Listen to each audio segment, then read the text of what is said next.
Welcome in online learning process. I am Mrs. Rekha Ksirsagar from Bitco Junior College. Today, from the topic of electrostatics, we will solve some problems which are given in the textbook, that is from exercises. While solving these problems, in brief, we will discuss about theory part so that quick revision will be there. Read the problem carefully and try to understand what is given and what is asked. Now see here, the dipole moment of water molecule is given in coulomb meter. A sample of water contains 10 raised to 21 molecules whose dipole moments are all oriented in an electric field of strength 2.5 into 10 raised to 5 Newton per coulomb. Calculate work to be done to rotate the dipoles from their initial position theta 1 is equal to 0 to the final position theta 2 is equal to 90 degree. Now from this we have to write down data. See, I have written it here. आता हा तुम्हाला लिहिता यायला पाहिजे. ठीक आहे. Wrote it? Hope so. Now what we have to find out? Work done. And we know this is the formula for work done. आठवतोय कसा आला होता? Yes. Try to imagine. Now see here we kept this dipole in external electric field. So this dipole is experience certain torque and it is rotating due to that. To neutralize effect of this we have to apply external torque. बरोबर आहे ना, हे आठवतंय का सगळं? And work done by that external torque is given by this formula. Then we simplified it. हे सगळं केलं होतं, परत एकदा करायचं आहे तुम्हाला. आणि फायनली आपल्याला हा फॉर्म मिळाला होता. Using this formula we can find out work done. Clear झालं का बघा बरं. आता हे मी एक्सप्लेन नाही करणार आहे कारण आपण खूप वेळा बघितलं आहे, पण तरी एकदा तुमची रिव्हिजन व्हावी म्हणून इथे दिलेलं आहे. आधी हे रिवाईज करायचं आणि मग प्रॉब्लेम सॉल्व करायचा. Now see this is our required formula. आता इथे आपल्याला थीटा झिरोची आणि थीटाची व्हॅल्यू दिलेली आहे. Replace it. So I have replaced theta 0 is 0 and theta is 90. We know cos 90 is 0, cos 0 is 1. So finally this is our formula. Substitute. P is given, E is given, and one more point. Water molecules, number of water molecules, it is given. So it is substituted here. Simplify. You will get this final answer. आता mathematical steps तुम्हाला पटपट करता यायला पाहिजे.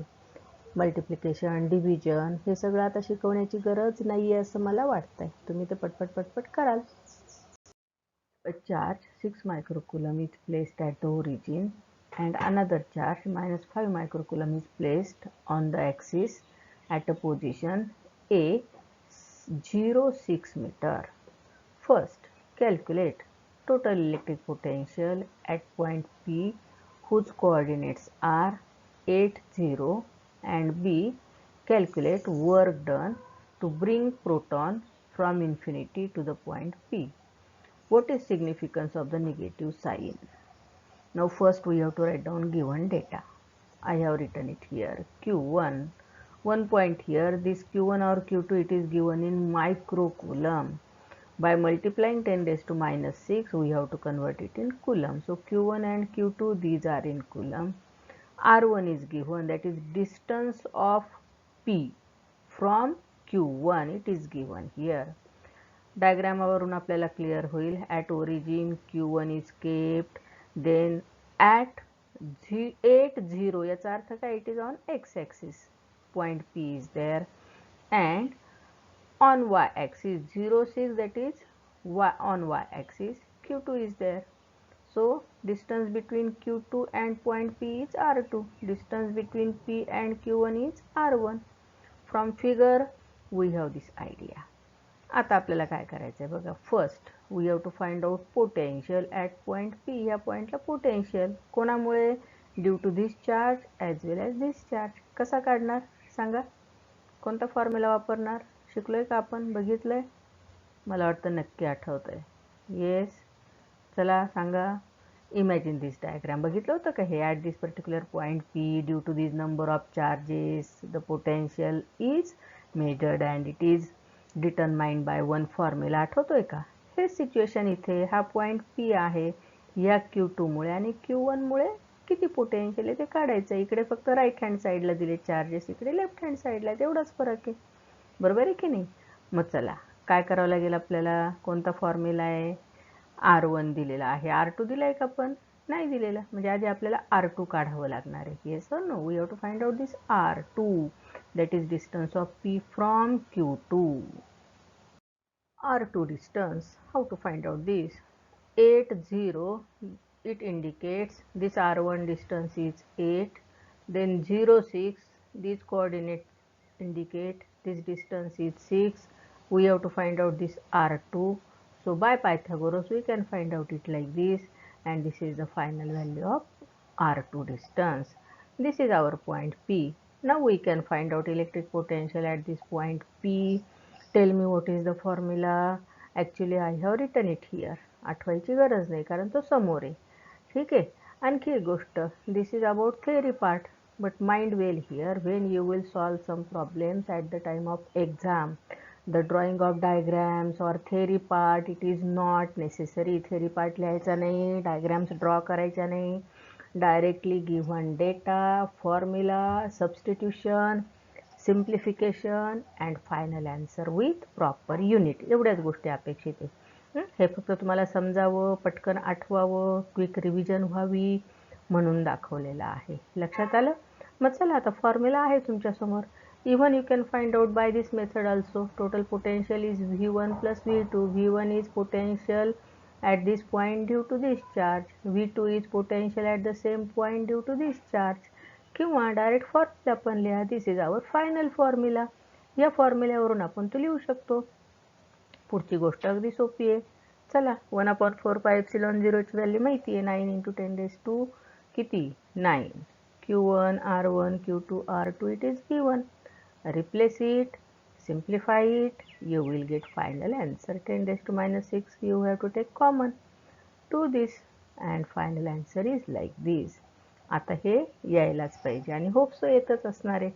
नाही आलं तर आश्चर्य उलट, हो की नाही? येते ना? हां, मग आता बी पॉईंट काय बरं? B point, yes, this is our B. that is we have to find out work done to bring proton from infinity to the point P, and this is the formula. Potential at P into this proton, charge on proton, which is nothing but Q. म्हणजे हा Q charge आपल्याला कुठून आणायचा आहे? Proton किंवा Q charge कुठून आणायचा आहे? From infinity to this particular point P. ठीक आहे. मग ह्याच्यासाठी आपल्याला हा फॉर्म्युला माहिती आहे. म्हणजे पोटेन्शियल ॲट P आपण इतक्यात काढलेलं आहे. हे ते आहे. सबस्टिट्यूट दिस व्हॅल्यू. Q पण आपल्याला माहिती आहे. and simplify, you will get this answer. And what this minus sign indicates? Work is done against repulsive force. असा त्याचा अर्थ आहे. क्लिअर झालं? मला अर्थ झाला असेल आता. Parallel plate capacitor with air between its plate, having plate area 6 × 10⁻³ meter square and separation between them is 2 millimeter. Calculate capacitance of the capacitor. Then if capacitor is connected to 100 volt supply, what is charge on each plate? How would charge on plates are affected if 2 millimeter thick mica sheet of K is equal to 6 is inserted between the plates while voltage supply remains connected? चला सुरू करा. Data काय काय दिले बघा. Area of plate 6 × 10⁻³ D is given in millimeter and in data only. All the quantities must be in the same system of units and mostly SI. V is given आणि आणखी एक गोष्ट, thickness of dielectric is given and K is equal to 6. ठीक आहे. First part, A part, we have to find out capacitance of the capacitor. Yes, from the data you have to select formula. काय data दिलेला आहे, काय काय available आहे? A D, या दोन गोष्टी आहेत. मग formula of capacitance in terms of A and D आहे का? आठवतोय का? आठवायला पाहिजे. हे सिच्युएशन आहे. या दोन पॅरलल प्लेट कॅपॅसिटर्स आहे, त्याच्या अक्रॉस व्ही अप्लाय केला आहे. बघा बरं, मी इथे लिहिला आहे हा फॉर्म्युला आणि आपण डिराईव्ह पण केलेला होता. आता हे करता करता आधी डेरिवेशन करायचं आहे, म्हणजे हा थेरी पार्ट होऊन जाईल. मग चला, select the formula, write it, substitute values and simplify. Epsilon 0 is a constant 8.85 into 10⁻12 हा दिलेला असतो. ठीक आहे, त्यामुळे पाठ करायची गरज नाही, पण तो प्रॅक्टिसने पाठ पण होऊन जातो. मग आता पुढची गोष्ट सोपी आहे. You have to simplify. This is the answer. Check whether you got this or not. If yes, then you are right. Now next we have to find out charge on each plate when it is connected to 100 volt supply. This is the formula. Q is equal to CV. खूप सोपं आहे. C इतक्यात आपण calculate केलं आहे. V 100. So simple. This is our final answer. बघा बरं किती सोपं आहे. ठीक आहे. थर्ड पार्ट काय बघा.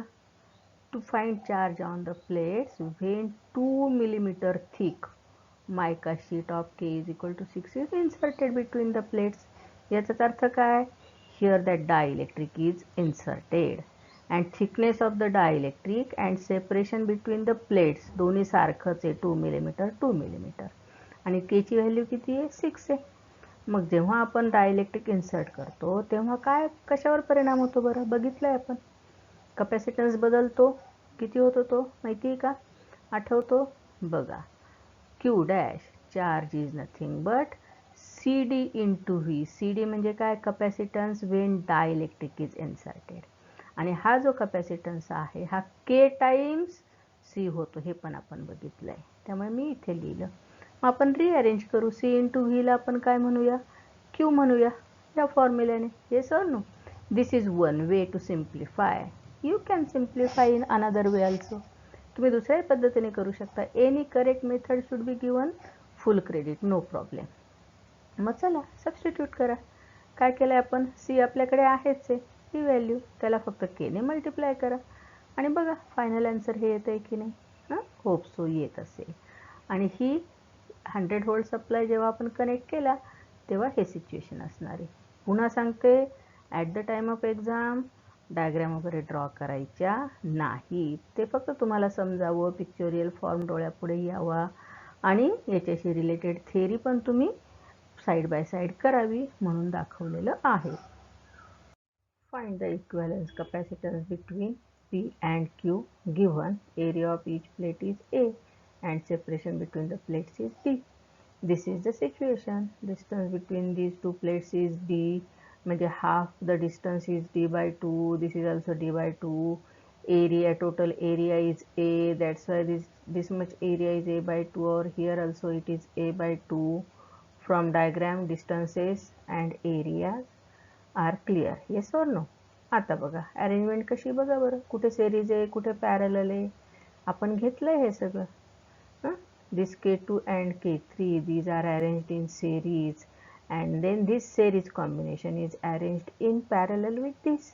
बरोबर आहे की नाही? म्हणजे आपण असं काढू शकतो, one after another C2 and C3 they are connected in series. हे इथे series combination झालं. आणि मग याचा इफेक्टिव्ह रेजिस्टन्स हा झाला CS. आणि हा इफेक्टिव्ह रेजिस्टन्स आपल्याला कोणाशी पॅरलल कनेक्ट करायचा आहे? येस, C1शी पॅरलल कनेक्ट करायचा आहे. So this is final combination. म्हणजे आधी आपल्याला सेरीज इफेक्टिव्ह रेजिस्टन्स काढायचा आणि मग effective resistance in this parallel combination काढायचं आहे. चला मग आता सेरीज इफेक्टिव्ह रेजिस्टन्स फॉर्म्युला बघितला आहे का आपण?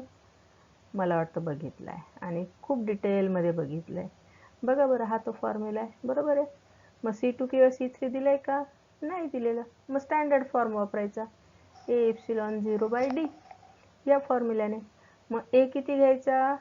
A by 2 आणि डी किती घ्यायचा आहे? D by 2. ठीक आहे. चला केलं मी रिअरेंज आणि instead of K2 and K3 by logic आपल्याला हे समजतं. आता सिम्प्लिफाय करा. आता तुम्ही कुठल्याही पद्धतीने सिम्प्लिफाय करू शकता, तो तुमचा चॉईस आहे. दिस इज माय मेथड. ही पुढची स्टेप आली. आणखी पुढची स्टेप आली. इथे मी K रिप्लेस केले 3 आणि 6. मग नंतर D एप्सिलॉन 0 कॉमन घेतला. This is in bracket. Bracket simplify केला, तुम्हाला 1/2 मिळाला आणि पुढे रेसिप्रोकल घेतला. This is the final answer. कोणाचं? फक्त effective resistance of these two, म्हणजे हा तो सेरीज इफेक्टिव्ह रेजिस्टन्स आपल्याला मिळाला. आता या दोघांचं पॅरलल कॉम्बिनेशन बघायचं आहे आणि त्याचा इफेक्टिव्ह रेझिस्टन्स काढायचा. पॅरललमध्ये कसा असतो इफेक्टिव्ह रेझिस्टन्स? झालं ते पण आपलं. सांगा बरं काय पॅरललमध्ये इफेक्टिव्ह रेझिस्टन्सचा फॉर्म्युला आठवला ना? मग चला C1 आणि CS सबस्टिट्यूट करा. C1 कसं करणार पुन्हा? येस, C1ची व्हॅल्यू काय येईल इथे? एरिया मात्र घ्यायचा A/2 आणि डिस्टन्स मात्र किती घ्यायचं आहे? D घ्यायचं आहे. इकडे D/2 घेतलं होतं, इथे मात्र आपल्याला Dच घ्यावं लागणार आहे. फिगरवरून अगदी क्लिअर होत आहे. मग तेच आपण केलं इथे. बघा बरं. आणि CS कोणती व्हॅल्यू टाकली की जी आता आपण इथे सिम्प्लिफाय केली.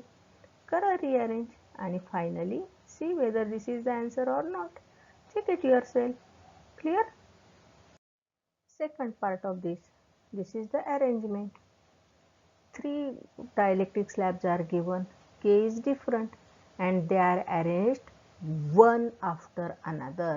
म्हणजे one end of first is connected to the one terminal while other end of the last is connected to other terminal. हो की नाही? म्हणजे हे सेरीज कॉम्बिनेशन झालं. बरोबर आहे ना? म्हणजे कसं असेल? हे असं असेल ते. आणि इथे आपल्याला इफेक्टिव्ह कॅपॅसिटन्स काढायचा आहे. आता आपण मागच्या प्रॉब्लेममध्ये बघितलं आहे, त्यामुळे आता अगदी सोपं आहे. C1, C2, C3 रिप्लेस करायचे. K1, K2, K3 प्रत्येक ठिकाणी वापरायचं आहे, एकेका ठिकाणी वापरायचं आहे. आणि डिस्टन्स मात्र किती घ्यायचं आहे? D/3, D/3, D/3. आता काही गरजच नाही पुढे बोलायची, झालं सगळं, आलं तुम्हाला. D/3 डिनॉमिनेटरचं वरती शिफ्ट झालं. मग पुढे काय झालं? कॉमन फॅक्टर घेतला. ब्रॅकेटमध्ये काय राहिलं? बघा, K1, K2, K3 सबस्टिट्यूट करा, सिम्प्लिफाय करा, मिळाला आन्सर रेसिप्रोकल घेऊन. बघा बरं, चेक करा. आता अगदी सोपं आहे. हा कॅल्क्युलेशन पार्ट तुम्हाला येतोय आणि तो यायलाच पाहिजे. तो प्रॅक्टिसने पटपट पटपट करता येईल. ठीक आहे? मला वाटतं आता ह्या सगळ्या गोष्टी क्लिअर झाल्या असतील. Thanks for watching this. Thank you very much. Hope so you have enjoyed this learning process. Thank you very much.